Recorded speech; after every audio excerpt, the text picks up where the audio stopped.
Hello and welcome to UK versus Richard's head seems to have disappeared. There he is.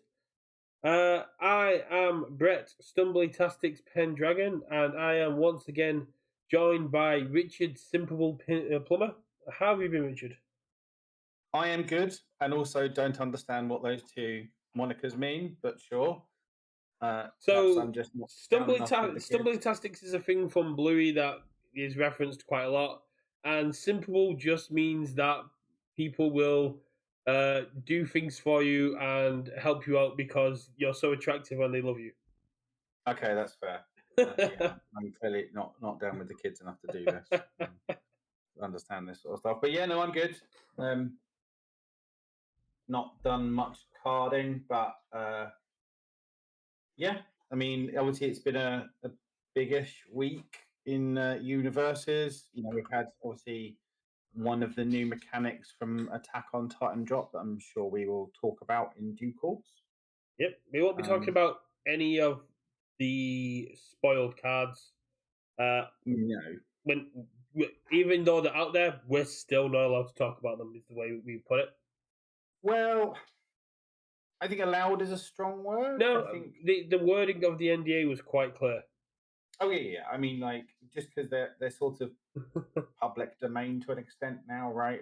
Accidentally, Acc- it's a awkward situation, but Accidentally, but until they're officially done by UVS RNDA, it's going to. You're not getting us sued, Richard.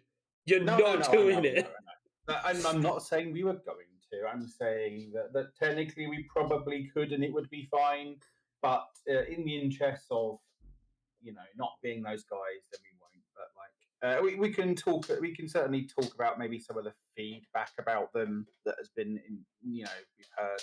We can do a lot of But yeah, I not feel specific. statements. Well, we can just sort of react to reactions, I guess, to an extent. But anyway, Yes, yeah. but so first of all, we have it's officially Attack on Titan season. We started off with the first article, but Mhm. before we get into that, we still have Godzilla to come up, and we're going to be doing a Godzilla tier list. That's not in the title, but it's six characters and two actions because I felt like the actions, well, at least one of the actions, needed to be in the tier list for the sake of it. That's fair. But And the actions are kind of standout cards, right? yeah, In terms of the interesting things they do. I could have Um, put the assets in as well because the Godzilla asset is very cool with Godzilla. yeah, they're a bit more niche, I Yeah, think. Like, yeah, again, there's some standout cards, but I think the assets are sort of the most interesting pieces in terms of like, I think one of them's crazy and one of them's does a cool thing. that's Um, fair. We are what 5 6 weeks away from regionals, so let's start off with the mhm. first thing that people can do. If you're missing any singles, head over to Card Goblin, and until Friday, there is 20% off all singles using the code 20% singles. Ooh,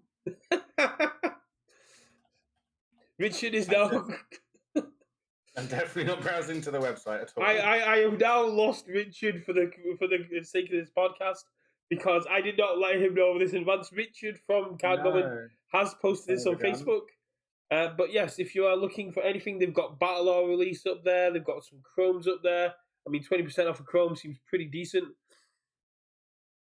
They've got lots of alt arts up there. There's some cool XRs, cool singles. So if you're looking for your singles, if you're in the UK area, uh, if you're in the mainland EU, you could probably might be able to get a cheeky message through to Card Goblin if you're feeling lucky. But this doesn't just apply to Universes, this applies to Pokemon, Star Wars, Magic, One Piece, all their singles on the website, but we're going to focus mainly on Universes. Uh, it's 20% off time. So, yeah, I had a quick look on earlier. There's not really anything I'm after.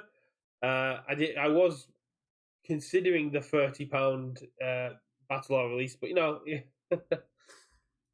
And the other big piece of news that Richard may not have heard then Mm. is what's happened with TCG Player.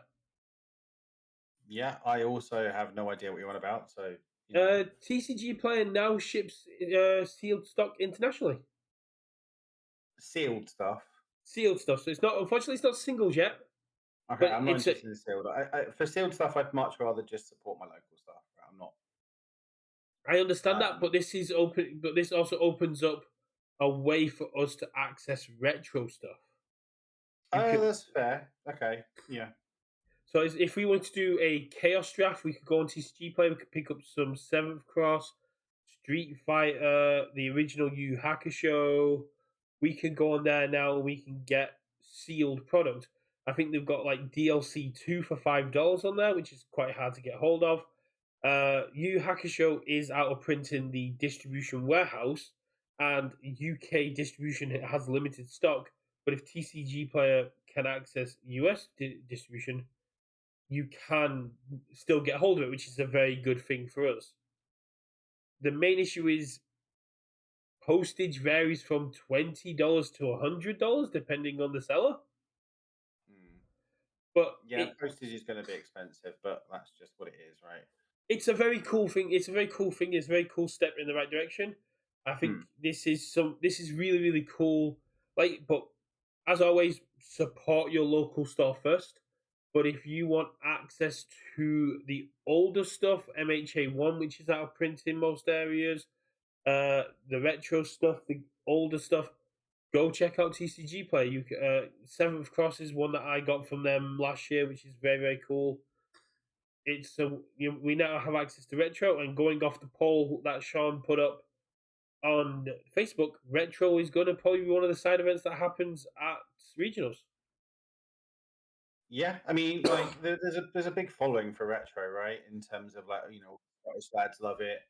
There's a whole bunch of the old heads from Sheffield. I'm sure love to get involved. So um, At some point, I will get you to give it a try. yeah, at some point maybe. I tried it once. I tried standard. Wasn't a big fan of standard, but then I tried retro, and I just loved Vega. I still need to build my Dabby one retro deck. I just retro is for me just a fun, casual format that has no stakes. Standard to me seems to always have stakes. Yes, yeah. I mean, unless you play locals, right? In Yeah, which case it doesn't really. I mean at the minute, Um, pretty much all locals have some kind of stakes, apart from like the weekly locals, which I don't really have. yeah. Um, yeah. No, that's cool.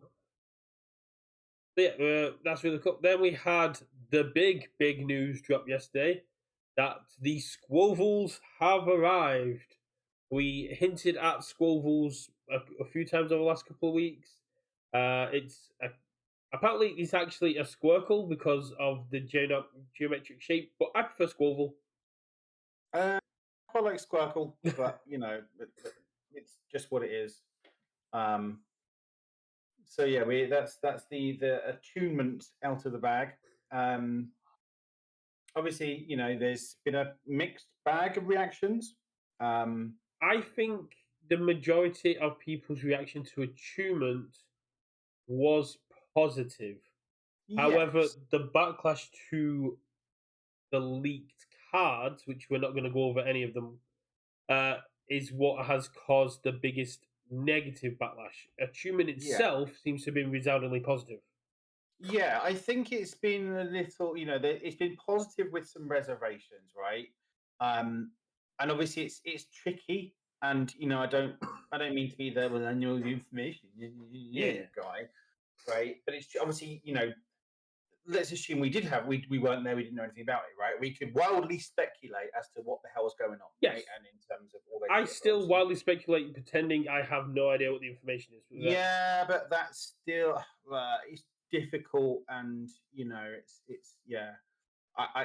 Because it's almost like anything you're saying probably then isn't the truth because you know the truth and won't say the truth, so it's therefore not worth saying That's for anything. I think it would. It's not. I think it's not worth speculating at all when you know no, actually the truth. that's perfectly fair. But my biggest conversation with naysayers was them saying that it limits deck building, and it doesn't in any way for me because It doesn't. It doesn't. It doesn't. It doesn't. Right. So the the two main criticisms that I've seen that are fair The first one being a usability perspective in terms of if your eyesight isn't perfect, it's not going to necessarily be the easiest thing to distinguish between a squoval and a normal symbol, right? That makes yeah, it's fair. That's perfectly fair. And that is a perfectly reasonable thing and something that you know um, to consider. And sometimes I think that maybe that gets lost in aesthetics.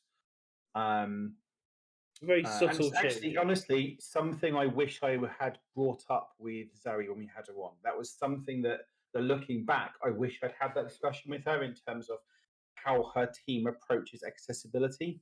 Well, luckily Um, we've got. She has offered to come back once we get deeper yeah, into Attack on Titan. So write it absolutely. down Yeah, and we'll get back to it. yeah. So I understand that as a criticism of is this symbol a a squoval or is it a normal circle? In game, it doesn't matter, right? Like when you're just playing a deck, like it doesn't matter whether it's a squoval or a circle, Yeah. right? So from that perspective, it sort of doesn't matter. But I understand that as a criticism. The other one is I guess not so much criticism, just more a trepidation of um, how they do it in terms of the text on the cards when they're attuned, right? And the execution of this idea rather than Yeah. the idea itself needs to be good, or else you do end up with an issue possibly that might affect things like secondary market and homogenization of decks where there are things that are too stable and going to everyone.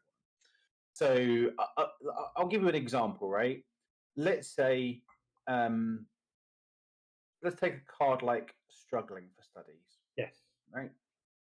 Struggling for studies, pretty much you are playing 2 to 4 copies on those 3 symbols, right? It's Yeah. honestly probably one of the first cards you put in your deck and consider it because it's just that good. Okay. So if you've got a character who has, say, the chaos symbol and the void symbol, right, you have a decision there. It's like, do I play the chaos symbol so I can play struggling for studies? Or do I play the void symbol so I can do other things? Well, now it's not a decision if struggling for studies, let's say, has the chaos attuned symbol, right? Every single chaos deck has 2 to 4 copies of, like, every single deck that has the chaos symbol on their character has 2 to 4 copies of struggling for studies on it, right? And that becomes problematic when a card becomes too ubiquitous among every single deck. Like imagine, yeah, like a card from like struggling for studies, or let's say walk the dog, right? And let's go. Then Australian studies, in a way, wouldn't be so bad because it's just a common, maybe uncommon. I can't remember which one, but it's Yeah. just a Yeah. low rarity. So everyone has their 2 to 4 copies. Struggling studies, not a problem. Let's say walk the dog. Walk the dog, I believe, is currently the most expensive ultra rare in Yu Yu Hakusho. Probably, yeah. I think it's sitting around $34 a minute. Yeah, I will. Just to give them another plug, I will currently check what the price is on Card Goblin. I believe they're out of stock because that's literally one of the ones I went to go look at and see if they are because I need a fourth. I only have 3. So Walk the Dog, they currently have what as There £35 you go. and are out of stock, right? So the last one got sold because it was there earlier. Oh, okay. Yeah. So yeah, they're going for 35 quid. Now imagine they had the chaos symbol and it was attuned, right? It would be even more ubiquitous than before. And that price walk the dogs could be $50, could be 60, $70, right? Because if you want to play a character that has a walk the dog symbol, right, it has the chaos symbol, you're playing walk the dogs. Is that one? Now the argument sort of reverse of that is, well, when you've got a character that currently has either chaos, order, or whatever the shit the other walk the dog symbol is, which I should know, Yeah. air, then you're probably playing on that symbol so you can play walk the dog, right? Yeah. Like, Toga, you could play it on death, but you don't get to play walk the dog. So you're probably playing it on chaos. So, that's that sort of argument against it is that, yes, yeah, you can, but like, in a way, it might almost open up because, let's say you're playing Toga 3, right? I'm playing walk the dog in Toga 3. so that means I'm playing Chaos. Well, if Walk the Dog had a Chaos attuned symbol, I could now play a Death package and play a Death thing, but still have my Walk the Dogs that I want to anyway, because if I couldn't do that, I'd just be playing the Chaos symbol. Like the other two symbols are Yeah. irrelevant. So, there's sort of those arguments between it. So I think, again, it comes down to execution in terms of how it But is in the set, in on terms of what the cards are in the set, and all that stuff, and how it gets applied, not necessarily only in Attack on Titan, right? And how what they do with it going forward. Um, in the I think. same vice of that, you also have the opposite argument. Someone on Discord made a very good point of Hmm, saying if Mob Strike had come back and was only order attuned, hmm, then and if Battle Hour Release was only Earth attuned, Younger to Go would have been a much easier thing to deal with before the errata, because he would not have had access to these cards, and they would have gone to the decks that they were kind of intended to without Younger to Go breaking them. yeah, yeah. Like I say, it's like, there are swings and roundabouts, and like, that's obviously a very specific example. Like, you could have attuned like Walk the Dog on the death symbol, right? And then it wasn't a problem. Yeah, I mean, what the dog is Not Walk the Dog, probably sorry, Mob Strike. Mob yeah, Strike on the death symbol, and then all of a but sudden, yes, it is still a problem, so right? the It's cards would reflect that the cards would reflect their order identity, the symbol identity, and Mob Strike is very order coded. sure, yeah, So like, I mean, like, you can think of specific examples to make your argument either way, right? yeah, exactly. And so then it comes down to how they execute, what the cards look like, whether you end up in these situations where they have staples. Now, I think one of the, and I don't know if they really talk about it in the article. I don't think so. I can't remember exactly the thing, and I don't know how much um, There, it's there, is, been there mentioned. is there is a fair bit we're not allowed to talk about attunement yet. Sure, but I think what it allows to do is define color identity, not color identity, Symbol symbol identity, identity, yeah, right? that's the big thing. Is Yeah, attunement allows cards to purely exercise symbol identity, and that was one of the things I was talking about Discord with people. Is yeah, tri symbol cards can express symbol identity, but if you ask anyone like us who joined with MHA what a symbol's identity is, we don't have the same depth of knowledge as the old heads, because the no, symbols have become kind of intertwined with each other. yes, and that's fine. And so there becomes a question of how valuable is symbol identity, right? And do you need it? Because obviously, like, going to sort of Magic, the color pie is sort of sacrosanct to an extent, right? You know, red does direct damage, green doesn't, and if it ever does anything like that, it's terrible, right? And they tend to not break the color pie unless they're doing stupid, silly sets and I don't unsets know. and I all mean, that, there has been right? black counter spells that were Yeah, standard yeah, yeah, and yeah. stuff like that. They do sometimes, but they're with great drawbacks. Like, there is bleed here and there, but Yeah, generally speaking, they are very cognizant of the color pie and Magic.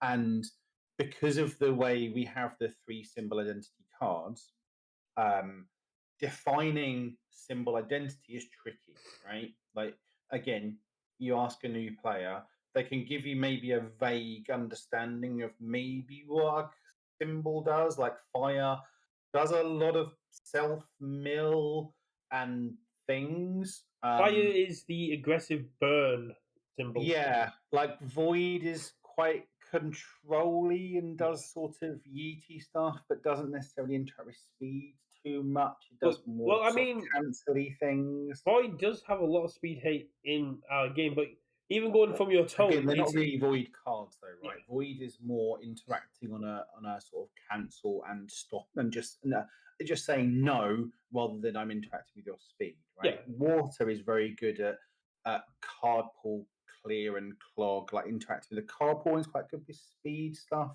Like, Earth is about ramping foundations. Like, Death is about blowing up foundations. Chaos is fun maybe, and Chaos is the check hack. So yeah. the example we were talking about in Discord when we were trying to figure out a card with a perfect symbol identity was Ice Storm. Ice Storm Hmm. from set one is a card that is chaos, fire, and water, and it has a representation of all of those abilities. It has check hacking with the breaker, which also counts for defense. It Mm. has powerful for the fire ability. Its deadlock ability allows you to get additional speed, and you can't be messed with, which again makes it quite aggressive. It's got a lot of abilities that kind of sync up with the cards. It's got a good block modifier with Breaker. It's got a decent Breaker at Breaker 2, and with the powerful 3, it incorporates the fire side of it. Yeah, I mean, like again, but these are they're not perfect. And like again, you ask a new player like what parts of this card represent what parts of the symbol identities. They're like shit knows, right? And so there is some value in saying this is a chaos card. It does chaos things. And so, from that perspective of maybe having these attuned cards be very symbol identity and just signposty, saying we're a fire card, we're doing fire things, or we're a death card, we're doing death things. I think having those identities within those symbols more clearly defined maybe allows a newer player to hook on more, right? Because this is part of the kind of bigger picture here, which we can talk about a bit more. But I think part of the intention here is to if you define those symbol identities better, it maybe allows people to align like you're a chaos gamer, right? You Yeah, I love void. Like everyone has their symbols they really enjoy. They don't necessarily know what their symbol does perfectly, but they know they like those sorts and of you don't have cards. to play it exclusively. It's just Yeah, it's just a symbol that you enjoy the theme thematic yeah. of. But having that as a hook for a newer player is a good thing, right? A newer player coming in to say playing Magic again. I can talk Magic because I know that game. Yeah, Like they like the red cards. They do fireballs and lightning bolts and burn, and they're really aggressive. Cool, I like that. I'm a red gamer, and then maybe they'll later on down the line look at other stuff. Or like when I started playing Magic, like I love the black cards, right? Judge yeah, Skeletons, Blood Moon, Lord of the Pit, Breeding Pool, Breeding Pit, like yeah. Breeding pool's all not those a cards black card. yeah, like Hypnotic Spectre, Dark Ritual, like these are all amazing. I love them. So I was like, I love my swamps, right? Um, and the people that come in and like, I just want to say no to everything. I'm a blue mage, right? And so having that as like a thing you can grab onto Yeah. is good. How much value that has compared to maybe what you lose on your card design sort of options when you're trying to strongly lay out the symbol identities. I don't know what that equation looks like and where the sort of plus symbol goes, like which is the better of those So two halves. And the feeling is they're taking the bet, and part of a lot of what is going on and the changes and stuff that UVS are taking bets, and hopefully they'll pay off. I mean, And part of their bet is that having this more better defined yeah. it's better for newer players to sort of sink their teeth into the Well, that's just it. And with the articles we have had from Bill in the past being very game. coded towards explaining things to new player, French vanilla Mm, cards, evergreen mechanics, stuff like that. With this risk of attunement and what, as you just said, color identity, maybe we will see articles coming out that is now going to clearly define what each symbol means yeah, to universes. and that's a good thing. But then also it's kind of giving to the enfranchised players is here's a whole lot of new deck building opportunities, right? Yeah, You've got you've got all these chaos attuned cards now that you can think about for all these characters that have the chaos symbol. Go play because to me that's one of the biggest like parts of the game I love, and that is the deck building challenge and what goes into it. So I think it's great if it's done well. There is that risk of homogenization that I think they do need to be very careful of, and you know, and until proven wrong, I will give them the benefit of the doubt they're going to do it wrong, do it right. Tim Freelieben and his team and Bill that they kind of they know this stuff, right? Um, But yeah, it remains to be seen in terms of how it plays out, how it gets fully implemented through the entire set and going forward. And it may be that a tuned bombs, Yeah, right? It may be that actually it fucks everything up. It doesn't work very well. It doesn't do what they want it to do. It's fine. They just don't do it anymore.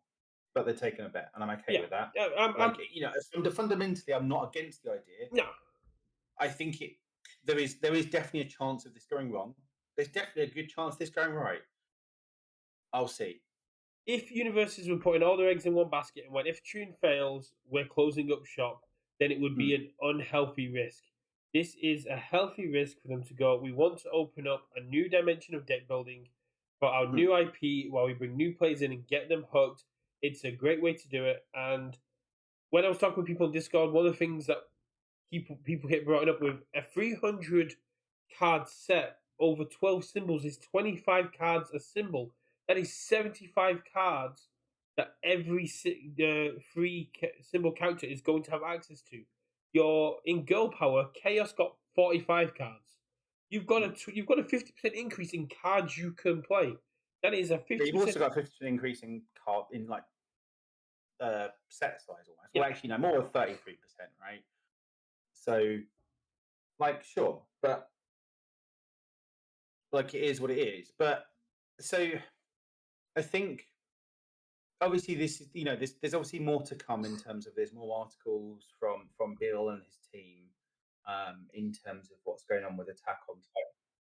And there's been a lot of wild speculation in terms of what else is coming, and some things from the accidentally spilled cards and stuff like that. So for me, and also one of the valid complaints on this was, well, how does this make the game easier for a new player, right? How does yes. it make the game easier? And part of that, I think, is the symbol identity stuff and having, like I say, water cards do water things. People understanding what the water symbol does. So I'm making a water deck and I'm doing a water thing. And I think that's a reasonable path. But what and again, part of this is the conversations obviously we were able to have with them, and part of this is sort of me kind of reading between the lines. Is that, and part of it is coming obviously from the articles and stuff they've released. Is they are very cognizant they don't want to just make this a babies game, right? They No. don't want to make it into Lorcana, um, but Shade at they don't Lorcana want. there. What's that? Some shade at Lorcana Yeah, I know there. it's fine. This is a UBS podcast. Fuck all your other card games. Um, yeah, like they know they aren't just going to make this a babies game and remove all complexity and it's just dirt, dirt, dirt, right? That's clearly not what they're going to do, right? They know that they can't just make these huge changes of dumbing down the game, completely alienate all of their current player base and hope it just goes magically well. That's just, again, they're not dumb, right? But they want to make changes. So the sort of discussion I was having on Discord is that I think actually when you get to sort of the top level of play, right, and I'm talking like you know Tim Keefe versus Karen Broberg type level of play, or compared to say like a Luis Scott Vargas versus Reju type, the top players of a game. When you get into that sort of level, most of the card games I think probably fairly similar in terms of like complexity, in terms of lines of play and thought and everything that goes into it. Right, the sort of gap isn't huge. Some games are more complex. Like I think we're probably still at the top in terms of maybe complexity, and Pokemon and Lorcana is down here, but like the gap isn't so huge. The issue I think we have as a game is that to get towards get to go on that journey, the hill is very steep and it begins really steep.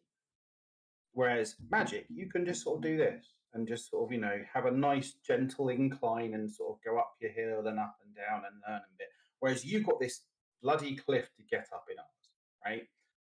And, there's an initial kind of, I get the base rules, and then you hit that cliff of shit, there's so much going on, right? And I think, and there are people who love that cliff. And a lot of people who play this games love that cliff. That isn't the majority of people, right? And that's why we're one of the smaller games, is because there's that cliff. It's not that the game's any less fun up here. than the other games, right? We know the game's stupid fun. That's why we play it. Exactly. But there's this cliff, and they want to ease that journey, right? They want to do things that ease that journey while still having this up here. They still want, this complex, fun, interactive, interesting game, but just let people get there and not have this cliff stopping them getting there. And, you know, attuned means you still have these options up here, but maybe it's one of those cogs that lets that happen, right? And Yeah. it's probably still going to be a steeper hill than most games because just the nature of what we do, the nature of how the game is.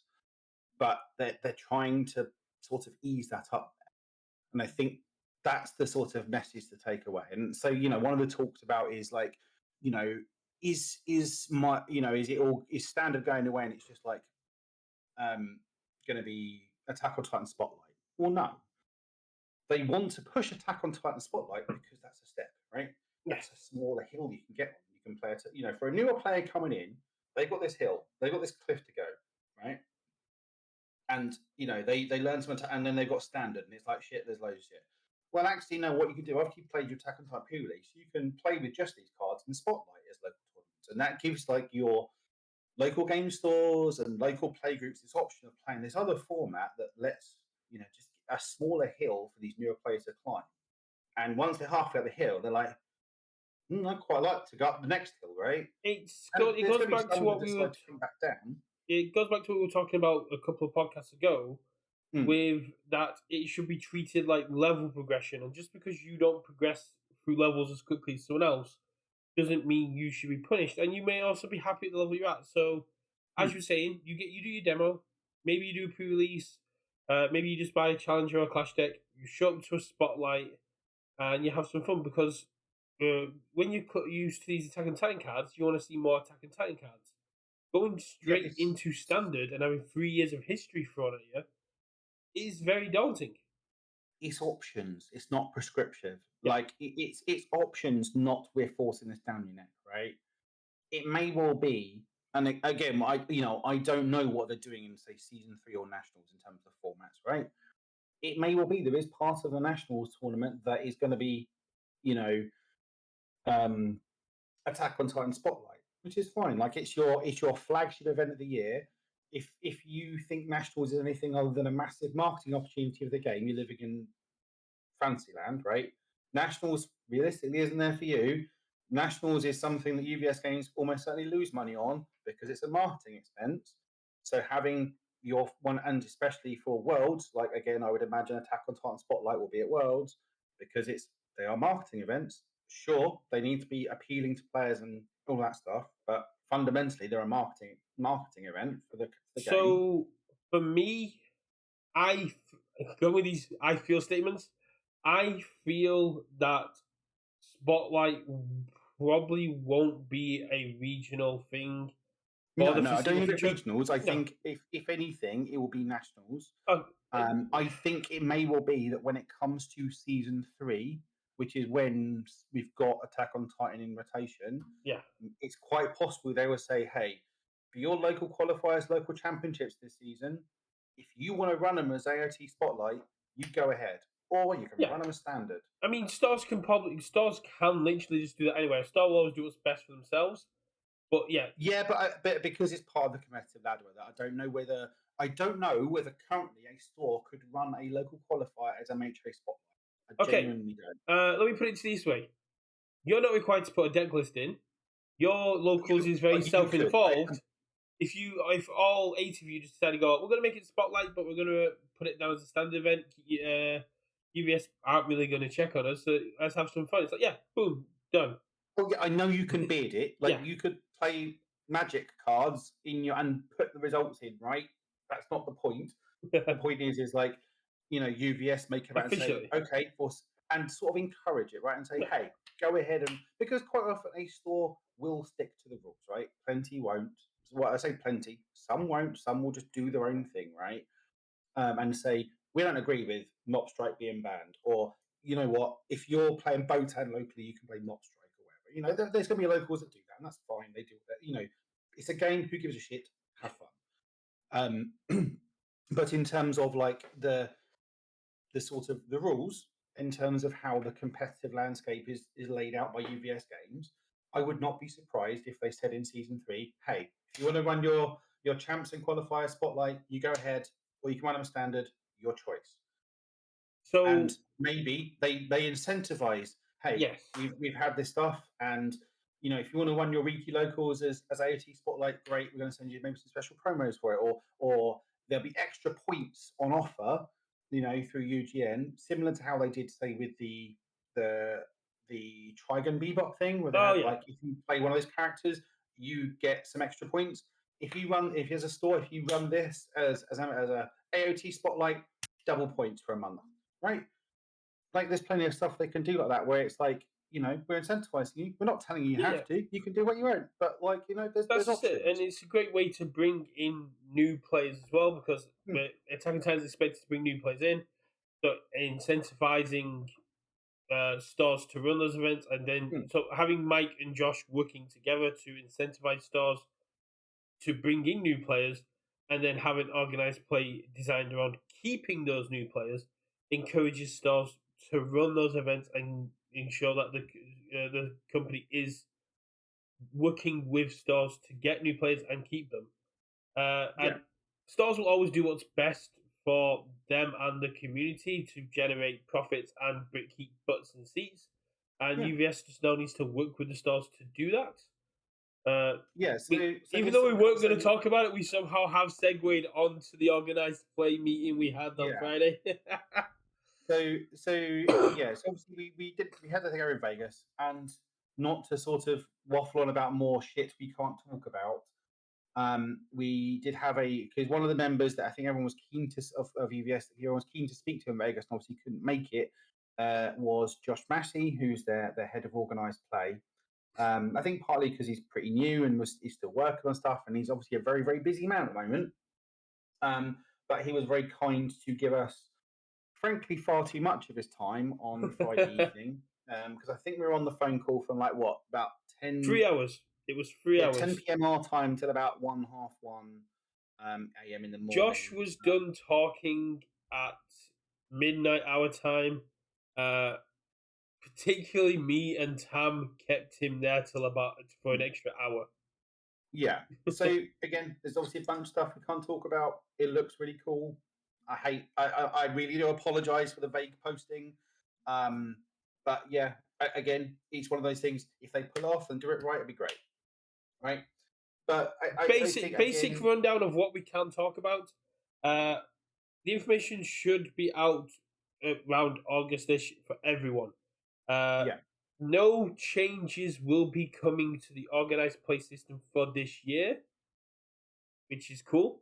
Everything we found out about is happening in 2025, and the best way I'm going to put it is subjectively, it makes me very sad because as a player with no locals, hearing about all this cool stuff that's coming, I really hope that Mike and the team get me a locals, but yeah, through their efforts. Objectively, big picture wise, I think this is amazing. And the one big thing I have been saying about what we've heard overall, now that we've got, it felt like Josh was the missing piece of the puzzle. Now we've heard Josh's part of it, and we've seen how it interlocks with everyone else's presentations. Uh, no offense to UVS for the last 3 years, but it felt like we were a game that was bobbing along, going through the currents, going with the motions. Nobody wanted to take any big risks and upset all the players. Everything was met with backlash, so UVS weren't really doing anything too risky, and we've been going through constant rotating systems, constant rotating staff, constant rotating sort of like messages, and I feel from the way that we had that information given to us that we now have the directors of each department with a singular goal. We now have yeah, Paul captaining the ship with this singular goal. And we now have a concise crew who is willing to take risks, go into uncharted waters, risk annoying and upsetting some people in the goal of making this game better. And that goal is to be the world's best card game. And I am down for the ride. And Yeah, that's what if UVS want to be the world's best card game, I'm going to hold them to that standard. But I'm also going to hold myself to that standard as a community member. yeah. So like, I think the overall message from Josh was, again, focus on the LGSs, right? Because Yes. they're the lifeblood of the game and they have to be the focus. And without overly making things too complex and proscriptive, right? And that was it. It's more wants to make sure and provide as much opportunity and options for LGSs to do what is right for their local play groups while still fitting in with the overall Yes. organized play system. And And it I think was that's important.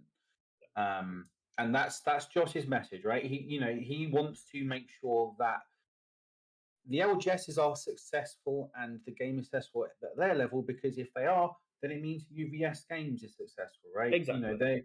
They need the LGS to be successful for their company to be successful. So that's what they want to do. And as players, we want the LGS to be successful, so we've got somewhere to go play the wedding game, right? We want more players, we can play against them and do what we need, do what we do. Like Yeah. um and yeah, and again, one of the sort of fundamental big picture messages from all this, right? And again, I briefly sort of touched on it in one of the Discord channels earlier, was the game needs to evolve or it dies, right? We need to grow and evolve, and I appreciate people like the game currently as it is and like what they do, and that's totally fine. And people don't like change. I don't like change. I'm an old grumpy man. I hate it, right? But I do enjoy this game. I do still want to be able to play this game, and if it just gradually peters out and dies on its ass, that's shit, right? So they need to grow, they need to evolve, and they're trying to do that while still maintaining their current player base, and that's a hard tightrope to walk, right? Yeah. Like, if you, again, going back to Magic, apologies for keep talking about it. It's just because it's a game I played for like 10, 15 years back in the day, right? So again, I've got the sort of history with it. There is I probably in the triple figures now of things that killed Magic, right? Or things that are going to kill Magic. Planeswalkers are going to kill Magic. Fallen Empire is going to kill Magic. It very nearly did. Chronicles is going to kill Magic. It very nearly did. Removing damage on the stack is going to kill Magic. It did not, right? Planeswalkers, it did not. Planeswalkers are one of the things that have been most successful they've ever done in Magic, right? People love them. They're a huge There are marketing people opportunity, of course they are. like people hate them, right? There are people that hate Planeswalkers and hate what they're done to the game, and they can be old and grumpy, but most people fucking love Planeswalkers. I don't even play. Like I damage don't on even the play Magic, and I still have my little guy with me. He's just my little friend. I got my little Nicol Bolas plushie because Nicol Bolas did nothing wrong. yeah. I used to have the old Elder Dragon one. That was good. I mean, not the black border one, the white border one. Oh, For Nicol. I've got them framed somewhere. Oh yeah, I've got them behind me. Just peeking out of the curtain here, I have the 5 Elder Dragons frame that I've had. Oh, 10 years now, maybe more. Are they are they are they white border Chronicles ones or Legends ones? Oh, you're making me move. Yeah, I'm gonna make you move. I'm interested now. You got me invested. Uh, they've got a symbol that's kind of like Just hold it up to the thing, okay, and I'll tell you. they're a bit dusty. All right, where are we? They're the ones with a nipple, I believe. Oh, right. Oh, they're Chronicles. Yeah, that's Chronicles. Because they got the legend symbol, but they're white bordered. Yeah. Yeah, Chronicles was genuinely one of the few things that very nearly did kill Magic. And one of the few sets that I actually owned a one of everything. I have had a full set of Chronicles back in the day. Oh, damn. Random knowledge. But yeah, before we move on, that was Richard's takeaway from Josh's. My biggest takeaway from what Josh was saying was Am I not allowed to finish my train of thought? you. I thought you had finished your train of thought. I do No, no, apologize. no. Please No, I continue. was saying there's 101 things that that is going to kill magic, right? And all the magic community is like going to kill magic. Like damage on the stack was used to be a thing, and then they made a big rules overhaul. I think in sixth, seventh, or eighth edition, something like that, where they removed damage from the stack, and it's like, no, you're dumbing down magic, you're ruining it, and no one gives a shit anymore. Like it was something they were happy to get rid of, right? So I think it's changed. There are going to be changes, like a tune symbol's coming in. We know that. We know there's other stuff coming in. Chances are a lot of these are going to be good and positive for the game and work, right? Um, and just there are things in the game that maybe you think are there and adding positive things, but actually are quite easily sacrificed for the overall good of the game, right? And The greater there's good. they're sort of unnecessary frippery, and they're unnecessary complexity, right? They're not adding anything to the game in terms of like actual interesting gameplay decisions. They're just unnecessary fluff, unnecessary complexity, and or there are things they can change that smooth those processes. And again, some of these might not work, right? There's some of the things they're doing might not work. I'm willing to try. Well, looks like Brett's got some child aggro. But yeah, and I think just it's just one of those things of people just need to wait and see the bigger picture of all the things they're trying to do, and I think the only thing I can say is go into it with an open mind. And if you don't like it, that's fine. You're allowed to. It's okay. Like there are certainly some of the things that are coming out that from that I saw at the various summits that I wasn't too keen on, right? And I probably remain not too keen on. But I think it's a case of just sort of again approaching things with open mind, approach things like as an adult. You don't need to go onto Facebook and make loads of drama posts about it if you don't like it. Like it's fine, just talk about it. Say I'm not a fan. Yeah, yeah. Keep No one your needs to thing. know Yeah, your life story as a result. just be constructive when you're talking about whether you like something or don't like something. Let people know why. I mean, not even necessarily. I mean, you can have an opinion, just don't be a bellend. I Yeah, mean, that's just the main thing. Just don't be a bellend, right? and Because if people like it, don't bring them down because they like it. Just let people like stuff. yeah, exactly. Just don't yuck people's yums. Like I'll be back. again, and if I'll be people back in don't a like shit, second. that's Give me. okay. You're allowed to not like shit. I'll let you But like, rant on for about a couple of minutes. what's up? Oh, right, yeah. So yeah, so he's obviously doing a child aggro. That's okay. But yeah, don't yuck people's yum. Like again, there isn't necessarily a right or wrong here, right? And that's the thing to sort of remember probably is that there isn't really a necessary right or wrong answer. Like you're not right. I'm not right. You're not wrong. I'm not wrong. Like it's mostly opinion, and you're allowed to have an opinion. Just don't be a bellend about it. Um, and I think there's obviously more things coming out, and it will certainly come out. I would imagine within the next couple of weeks, in terms of when we then start getting into sort of spoiler season for Attack on Titan. While Brett's gone, I'm going to talk about the cards because the police are not here. Um, one rather than specifics, I know one of the criticisms that people have had is the text looks shit on them. I didn't notice that in person when I saw the cards. I think a lot of that comes to the digital representations people have of the cards currently. They're never as good as you see them in person. So yeah, just take some of the sort of finer details of the sort of art and design of those cards with a grain of salt, just because they were digital versions. Yeah, sorry. Flynn's TV that he uses for sensory videos had kind of messed up a little bit. That's Our fine. internet's not been the best, and Robin's not here. But yes, have you finished with your main points though?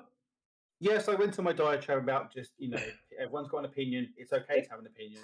And then because the cops weren't here, I talked about the cards, and I said there was some complaints about like the Hey, text on the cards being shit. And I said that's just a digital kind of representation of them. They look fine in person. the biggest takeaway I got from Josh's whole presentation was his understanding of the strained relationship that has happened, especially in like Mm. Europe and Oceania, and him talking about rebuilding relationships with stars, and him basically just giving it the respect and the depth it required of him saying it's going to take time, it's going to take effort, it's going to take a lot of patience on our end, but we're going to put in the work and we're going to reestablish this trust in stars. We want to build it back up. And that was really refreshing to hear. The biggest thing that I took away Yeah, and feeling, they know that, right? yeah, They know that it's not just let's put out some shiny Attack on Titan cards and that's going to fix everything yeah, and make us the best game in the world. Like they know they've got a lot of other shit they need to work on, right? Whether that's communication, whether that's marketing, whether that's store and distributor relationships. Like they know they've got all this shit to work on, and yeah, that's fine. the biggest thing that was my takeaway, my last point before we do move on, because we probably weren't meant to talk about this for like an hour, is something I will be holding Josh to his word of, which is when he said, if UVS promises something, he will deliver. We were talking about the Spanish hourly that had to be moved, and he said that next time, if there is one, if he has to come out and run it himself, it will happen because it's what they promised. And as that's amazing to hear, and it's not Sean's fault. It's not anyone's fault that the Spain hourly kind of fell apart. They just Mm. didn't haven't. It just wasn't going to happen. But to hear basically them go, if we tell you we're going to do something, we're gonna do it, is such a breath of fresh air from how this company has communicated in the past. Yeah, and I think that's fine. And generally speaking, they sort of have. Part of the problem is because they're sort of holding themselves to that standard. They sometimes just don't say anything because they don't necessarily know they can make those promises, and that's one of those things to sort of understand. And sometimes, you know, again, you sort of that sort of through the looking glass thing is. And part of that, you would have got from if you listen to our conversations we had with Zoe, lady name gone Zoe, blank. Zoe. Yeah, I don't know why her name just went blank from my brain for a minute there. But just obviously the relationships they have with the IP holders, right? And obviously they are very protective of the IPs, and there is quite often a lot of red tape and discussions and permissions they have to get from them to do stuff, whether that's marketing, whether that's like collaboration with content creators, whether that's like release schedules, printing products, art design, and a lot of that stuff can get in the way of things, and sometimes they're just sort of hands are tied because they're say waiting for one of their IP holders to get back to them and say yes they can do this. So they can't necessarily make the promise they're going to do a thing because the IP holder might turn around and say nah, exactly. right? So it's UVS just doesn't again want. just bear Yeah, that shit in mind, and they are, all these UVS guys are passionate, and one of the things I tried to impress to them when I did it in Vegas, I did it when I was on the call with them, is saying, look, it was really, really cool for us to have these conversations with you and get that back and forth and sort of have that human interaction and be able to have that sort of, okay, answer those questions. And obviously, my memory shit, so I don't remember most of the stuff I talked to them about, like in terms of the nitty gritty sometimes. But part of it is it's like you need to try and have these conversations with the community, right, yes. and get that stuff out there. Because it's Uh, all well and good telling us jabronis, but not everyone watches us jabronis. It's a that's just case of it. trying to get that stuff out. This is how much notes I took. I have this much left. This is how many notes I've taken between the summit and the stuff like that. I was Yeah, writing like a I'm madman. lazy. Everyone knows this, so I didn't. But yeah, you kind of hit the nail on the head, and it's something I brought up at the summit as well. It's like it's very cool that we've been told this. You can't convey this passion through an article. We need more videos. We need Bill and Levi and Josh and Zoe and stuff on there telling us this the same way they told us at the summit, because the passion that they displayed in telling us this stuff is a lot of what gave us such confidence to come back going, It was we're, infectious, we're right? excited. Yeah, Yeah. and like there's been obviously rumblings of sort of us kind of sipping the Kool Aid to an extent, right? As content creators Oh and the no, rest of us guys, because we yeah, got to. But we've like, it wasn't. I don't think it was. I don't think it's like sipping the Kool Aid. It's just like, some of that kind of passion, excitement was just infectious, man, and that's yeah. just it. And that's okay. I have great respect for anyone who puts their heart and passion into what they produce. Uh, it's why I love Universus Academy so much because they do the exact same thing. They put so much heart and passion into their content. It's what I've started to do with the other content I make away from you, Richard. We try and put a bit more heart and content into it, Mm.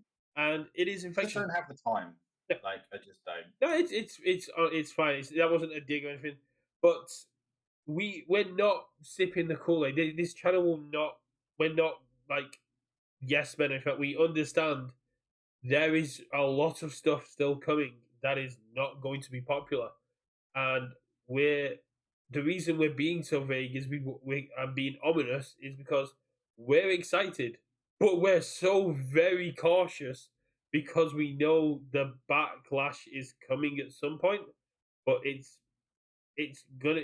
There's definitely two things coming for me that I think are going to get a lot of backlash. But it's one of those things that it.